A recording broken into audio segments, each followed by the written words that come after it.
السلام علیکم دوستو، ویڈیو دیکھنے سے پہلے ہمارے چینل کو سبسکرائب کر لیں اور نیچے موجود بیل آئکن کو ضرور کلک کر لیں تاکہ ہمارے آنے والی تمام ویڈیو آپ کو بر وقت مل سکیں۔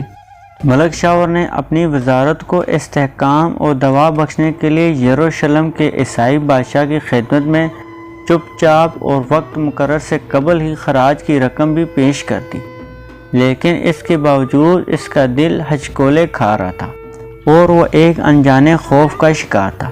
شاید یہ اس کے دل کا چوٹ تھا جو اسے خائف کر رہا تھا۔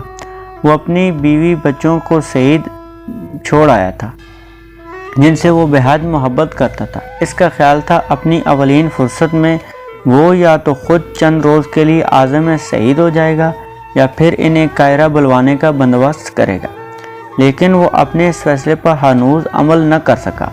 اب عامر غربی کے آنے پر اس کی پریشانی دیدنی تھی۔ اس کا دل دہائی دے رہا تھا۔ اس نے یہ کہہ دیا کہ بیوی بچوں کو فوراً لے آئے، لیکن وہ ہنوز فیصلہ نہ کر سکا تھا۔ عامر غربی گزشتہ 3 یوم سے قاہرہ میں مقیم تھا۔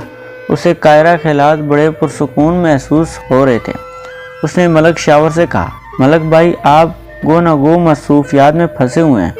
میں بھی آپ پر مزید بوجھ نہیں بننا چاہتا، لہٰذا آپ مجھے جانے کی اجازت دے دیں۔ ملک شاور نے شکستہ لہجے میں کہا، لیکن تم شہید کیا پیغام لے کر جاؤ گے؟ میں نے تو ابھی کوئی فیصلہ نہیں کیا۔ عامر نے حالات کے پیش نظر، بھائی جان ٹھیک ہے، آپ نے ابھی کوئی فیصلہ نہیں کیا، لیکن میرے خیال میں آپ اس سلسلے میں کوئی فیصلہ کر بھی نہیں سکتے۔ ملک شاور نے کہا، تم یہاں کے حالات دیکھ چکے ہو، بظاہر پرسکون ہے۔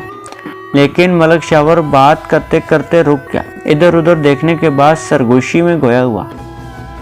مجھے یوں محسوس ہوتا ہے جیسے دارالوزارت کا ہر غلام اور ہر کنیز جاسوسی پر مامور ہے۔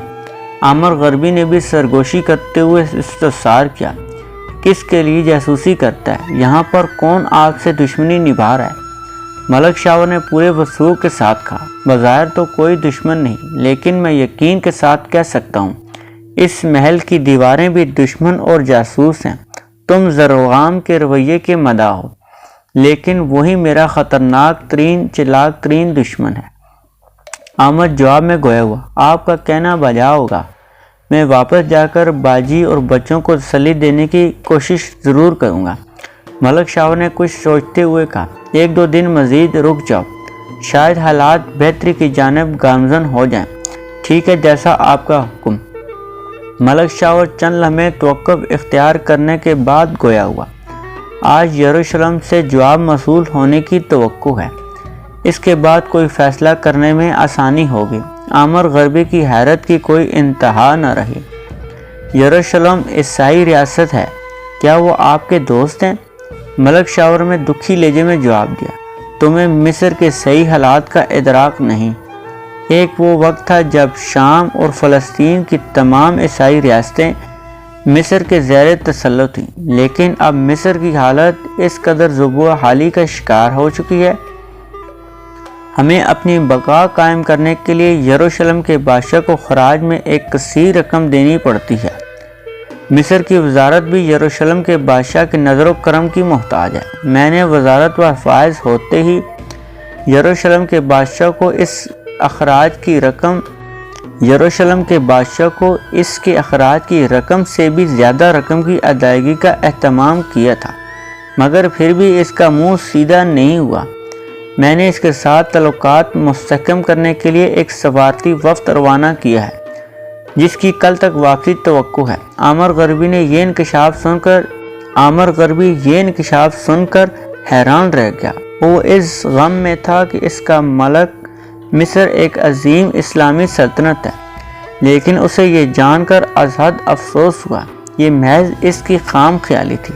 مصر کی شہرگ یروشلم کے پاؤں تلے تھی۔ یہاں کے وزیر خلیفہ اپنی تعیناتی اور بقا کے لیے یروشلم کے محتاج تھے۔ مصر کا سفارتی وفد یروشلم سے واپس آ گیا۔ ملک شاور نے اس وفد سے بڑی امیدیں وابستہ کر رکھی تھی۔ ملک شاور جب وفد کے ساتھ گفتگو کرنے کے بعد کمرے میں واپس آیا، از حد فکر مند تھا۔ اس دوران عامر غربی بھی اس کے کمرے میں آن پہنچا۔ عامر غربی نے مؤدب انداز استفسار کیا، بھائی جان، کیا آپ پریشان دکھائی دیتے ہیں؟ ملک شاور نے پریشانی کے عالم میں کہا، عامر مصر کی وزارت عظمیٰ نری درد سرد ہے۔ میں نے یروشلم کے بادشاہ کو خراج کی اصل رقم سے بڑھ کر رقم بھجوائی ہے، لیکن پھر بھی اس کا منہ ٹیڑھا ہے۔ اس نے دھمکی دی ہے اگر اخراجات کی ادائیگی میں ایک دن کی بھی تاخیر ہوئی تو یروشلم کا لشکر مصر کی سرحد پر ہوگا۔ عامر غربی یہ حیرت انگیز انکشاف سن کر دکھی ہو گیا تھا۔ اس نے واضح الفاظ سے کہہ دیا، مجھے یہاں کی صورتحال سے خوفزدہ کر دیا۔ ایسی صورتحال میں باجی اور بچوں کی یہاں آمد درست قدم نہ ہوگا۔ ملک شاور نے دکھی لہجے میں کہا، عامر مجبوری کا نام شکریہ ہے، بال بچوں سے دوری کون برداشت کرتا ہے، لیکن انہیں اپنے مصائب میں شامل کرنا کہاں کی عقل مندی ہے۔ چند لمحے توقف اختیار کرنے کے بعد ملک شاور نے عالم مایوسی میں کہا، اگر تم مناسب سمجھے تو سعید کو خیر بات کہہ دو اور کسی اور شہر کا رخ کر لو۔ ملک شاور مایوسی کے گہرے سمندر میں ڈوبا تھا، جس کی وجہ سے عامر غربی گھبرا گیا۔ بھائی جان، یہ آپ نے کیا فرما دیا ہے؟ ملک شاور نے اس بات کا نظر انداز کرتے ہوئے اپنا سلسلہ کلام جاری رکھتے ہوئے کہا، عامر، مجھے قاہرہ کے حالات جلد معمول پر آنے کی امید نہیں۔ میں تمہیں سختی سے ہدایت کرتا ہوں، اگر کسی مرحلے پر تم بچوں کو لے کر قاہرہ آؤ، دارالوزارت کا کبھی رخ نہ کرنا، بلکہ میرے دوست سعید اور سہدا کا گھر کا رخ کرنا۔ وہاں وہ میرا مخلص دوست ہیں اور تمہاری حفاظت میں کوئی کسر اٹھا نہیں رکھیں گے۔ عامر غربی نے ملک شاور کی آنکھوں میں آنسو تہتے دیکھے۔ عامر غربی کے منہ سے یکدم نکلا، بھائی جان، کیا آپ حوصلہ ہار بیٹھے ہیں؟ ملک شاور ایک دم دھاڑا۔ عامر، اس کا چہرہ یکدم سرخ ہو گیا، جو آنکھیں آنسوؤں سے تر بتر تھی، وہ اب شعلے برسا رہے تھے۔ تم مجھے حوصلہ ہارنے کا طعنہ دے رہے ہو؟ میں ایک سپاہی ہوں۔ عامر غربی، تیغ زنی ہی میرا سب کچھ ہے، ماں سوائے خدا سے کسی سے نہیں ڈرتا۔ تم مطمئن ہو کر جاؤ، بچوں کی نگہداشت کرو، سیاست اور حکومت کے امور کی تم فکر نہ کرو، ان امور سے میں خود نپٹ لوں گا۔ ملک شاور کی بات سن کر عامر غربی مطمئن ہو گیا۔ واپس سعید پہنچنے پر عامر غربی کا استقبال بڑی مایوسی اور خاموشی کے عالم میں ہوا۔ عامر جانتا تھا سب اہل خانہ قاہرہ جانے کے لیے بےتاب تھے۔ وہ عامر سے عازم قاہرہ ہونے کی نوید سننے کے متمنی تھے۔ عامر نے مسلط کا سہارا لیتے ہوئے ان سے جھوٹ بولا، بچوں، تمہارے لیے خوشخبری یہ ہے، بہت جلد تمہارے ابو سعید آ رہے ہیں۔ عامر کی بہن نے بیک وقت کئی سوال داغ دیے، تمہارے بھائی جان کی آمد کب تک متوقع ہے؟ وہاں سب خیریت تو ہے؟ کیا وہ ہمیشہ کے لیے آ رہے ہیں؟ عامر نے بہن کی تسلی کے لیے کہا، باجی، وہ بے تحاشا مصروفیت کا شکار ہے، انہیں سر کھجانے کی۔ بہن نے بھائی کا جھوٹ اشکار کرتے ہوئے استفسار کیا، پھر وہ سعید کیسے آ سکتے ہیں؟ عامر غربی کو پہلا جھوٹ چھپانے کے لیے فی الفور دوسرا جھوٹ بولنا پڑا۔ انہوں نے کہا، اگر وہ خود نہ آ سکے تو کسی کی ذمہ داری سونپ دیں گے کہ وہ جا کر بچوں کو بحفاظت قاہرہ لے آئے۔ بہن نے کہا، کسی کو یہ ذمہ داری سونپنے کی کیا ضرورت ہے؟ ہم تمہارے ساتھ عازم قاہرہ ہو سکتے ہیں۔ بہن کی جرح نے عامر کے چھکے چھڑا دیا۔ عامر نے محتاط انداز سے کہا، یہ بعد میں دیکھا جائے گا، پہلے قاہرہ سے بلاوا آنے کی خبر تو دیں۔ زرتاج، جو اس بحث سے مباحثے کے دوران ہنوز خاموش تھی، اس نے خاموشی کا طفل توڑا، جھلے کٹے انداز میں گویا ہوا، قاہرہ سے کبھی بلاوا نہیں آئے گا اور ہم کبھی وہاں نہیں جا سکیں۔ عامر بہن کی جرح پر زچ ہو رہا تھا، لیکن اس نے اپنا سارا غصہ زرتاج پر انڈھیل دیا۔ تم جب بھی بات کرو گی تو ایسی کرو گی جس کا سر ہوگا نہ پاؤں۔ زرتاج عامر کے ساتھ الجھنے لگی۔ بہن نے کہا، زرتاج، کیوں اس غریب سے الجھ رہی ہو؟ یہ تھکا ماندہ آیا ہے، اس کو تازہ دم تو ہو لینے دو۔ بہن دونوں بچوں کے ہمراہ کمرے میں چلی گئی۔ عامر اور زرتاج دیر تک نوک جھوک جاری رہی۔ ملک شاور کو عازم قاہرہ ہوئے 6 ماہ سے زائد عرصہ بیت چکا تھا۔ اس دوران عامر اور زرتاج کی محبت اپنی منزل طے کر پروان چڑھ چکی تھی اور ان کی محبت میں شدت آ چکی تھی۔ وہ ایک دوسرے کے انتہائی قریب ہو چکے تھے۔ لیکن قاہرہ میں ملک شاور اور محلات کا دروغے کے درمیان نفرت میں شدت آ چکی تھی اور دن بدن ان کے درمیان دوریاں بڑھ رہی تھیں، حتیٰ کہ یہ وقت آن پہنچا دونوں کھل کر ایک دوسرے کے خلاف کمر بستہ ہو گئے۔ سلطان نور الدین زنگی، جو سلطان مشرق کے لقب سے مشہور تھا، مصر کے حالات اس سے ڈھکے چھپے نہ تھے، بلکہ وہ ان حالات سے مکمل طور پر باخبر تھا۔ اگرچہ دمشق اور مصر کے درمیان عیسائی ریاستوں کا ایک سلسلہ موجود تھا، لیکن یہ سلسلہ سلطان نور الدین زنگی کو مصر کے حالات سے آشنا ہونے سے نہ روک سکا۔ نور الدین زنگی اپنی پوری طاقت کے ساتھ عیسائی ریاستوں کے خلاف برسر پیکار رہا۔ عیسائی ریاستیں اس سے ڈرتی تھیں، اس کے اقدام میں مسلمانوں میں یہ بات راکھ ہو چکی تھی۔ سلطان نور الدین زنگی اپنے باپ عماد الدین زنگی کے نقش قدم پر چلتے ہوئے عیسائیوں کے خلاف روبہ امر رہے گا، ان کے خلاف اپنا جہاد موقوف نہیں کرے گا۔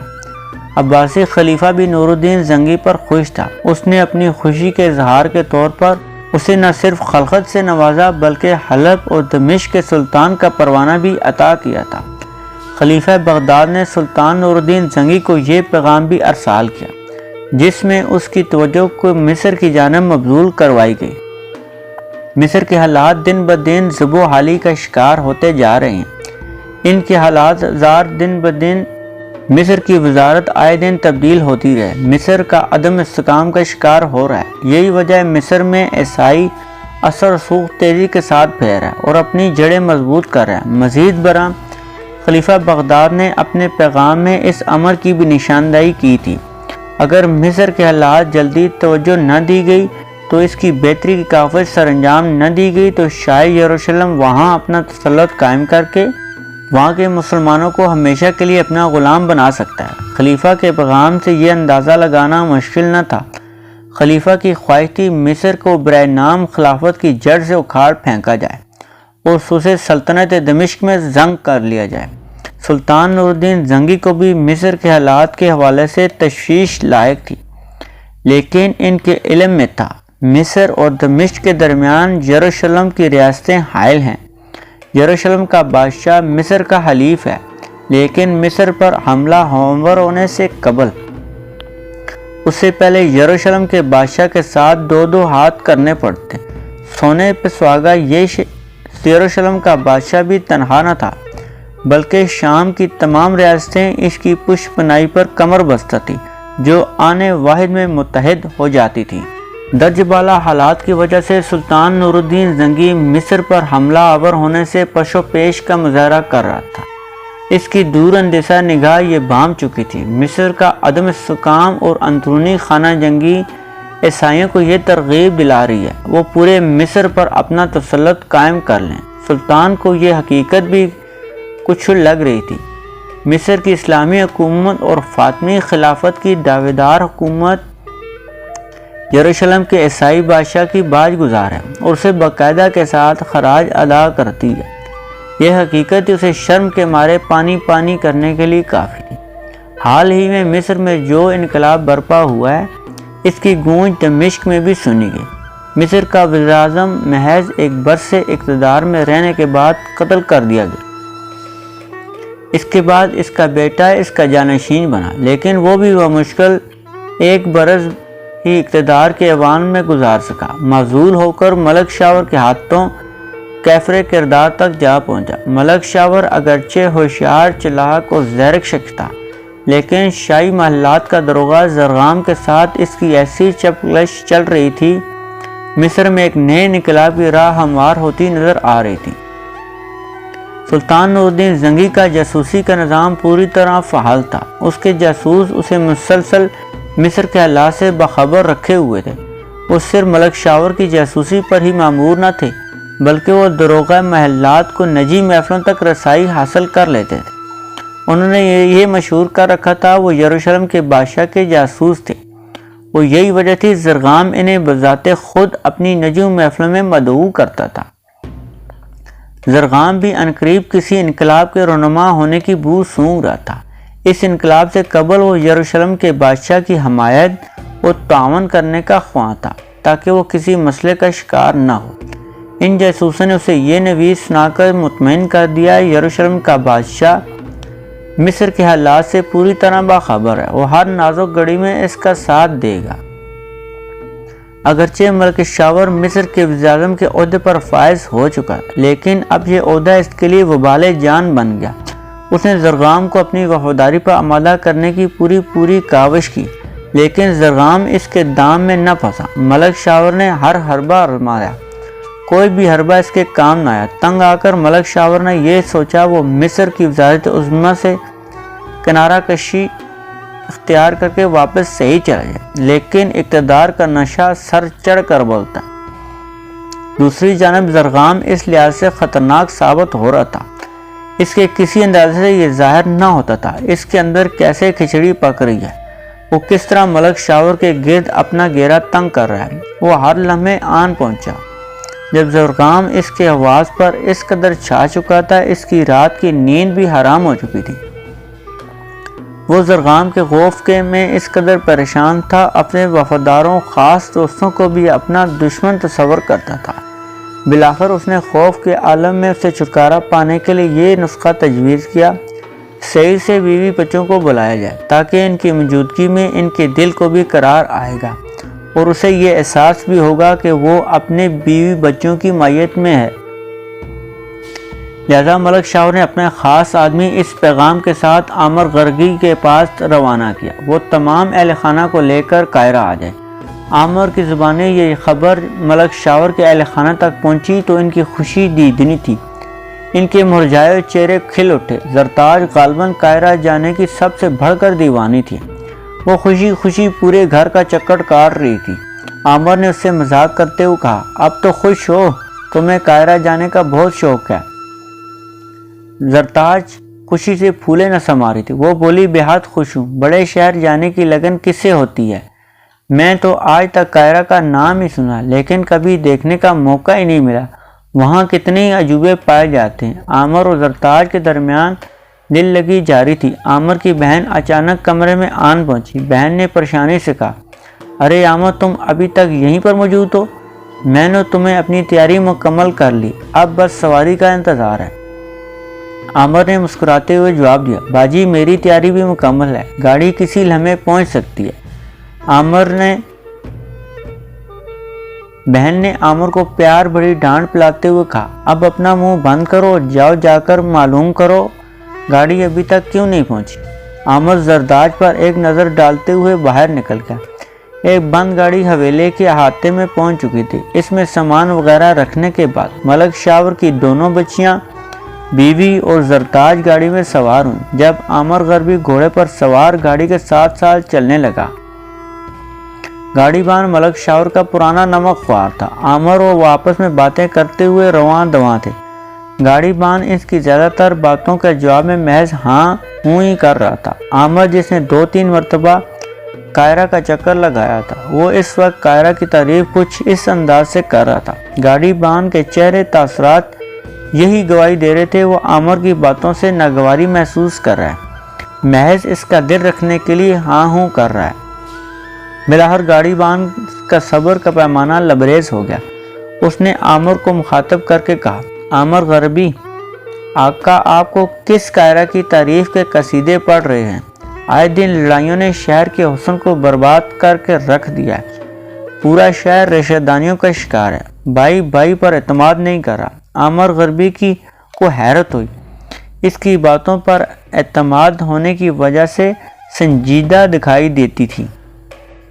اس نے گاڑی بان کو مخاطب کرتے ہوئے کہا، غالباً تمہاری باتیں درست ہیں، لیکن ملک شاور نے کل جس شخص کے ہاتھ قاہرہ بلوانے کا پیغام ارسال کیا ہے، اس نے ہمیں قاہرہ کے حالات کا ذب و حالی نہیں بتائی۔ غربی شہزادہ، آپ آقا ہیں اور میں غلام ہوں، میں آپ کی بات کی نفی نہیں کرتا، لیکن میرا ایک دوست آج قاہرہ ہی سے یہاں پہنچا، اس نے قاہرہ کے حالات کی جس قدر تصویر کشی کی ہے، اس سے یہی قیاس کیا جا سکتا ہے قاہرہ کسی بھی وقت خانہ جنگی کا شکار ہو سکتا ہے۔ عامر نے تجسس بھرے انداز میں سوال کیا، کیا قاہرہ کو کسی بیرونی دشمن کی جانب سے جنگ کا خطرہ لاحق ہے؟ گاڑی بان نے دکھی انداز میں کہا، قاہرہ کو کسی بیرونی دشمن کی کیا ضرورت ہے؟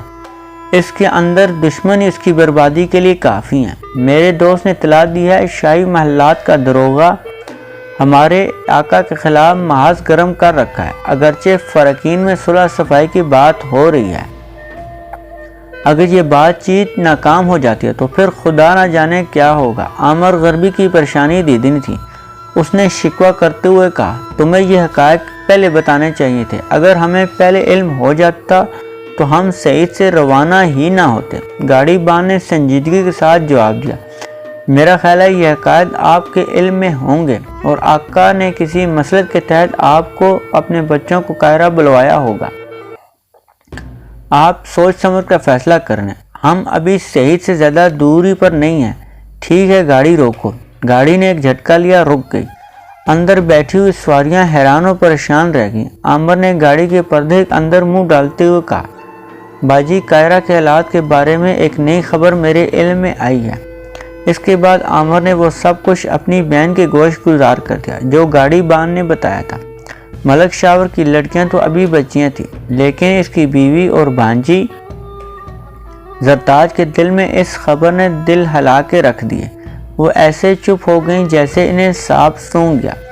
جب خاموشی نے طول پکڑا تو عامر غربی نے اس خاموشی کو توڑ کر کہا باجی خاموش رہ کر مسئلہ حل نہیں ہوگا، ہمیں جلد سے جلد کوئی فیصلہ کرنا ہوگا۔ گاڑی سرا کی لی ہوئی ہے۔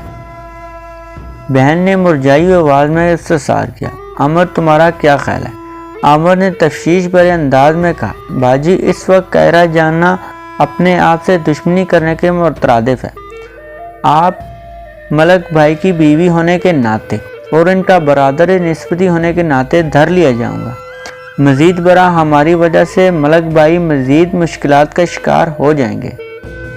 دوستو آج کے لیے اتنا ہی۔ اگر ویڈیو پسند آئے کمنٹ سیکشن میں اپنی رائے کا اظہار ضرور کیجیے گا۔ اس سیریز کی ایک نئی ویڈیو کے ساتھ بہت جلد آپ کی خدمت میں حاضر ہوں گے۔ تب تک کے لیے اللہ حافظ۔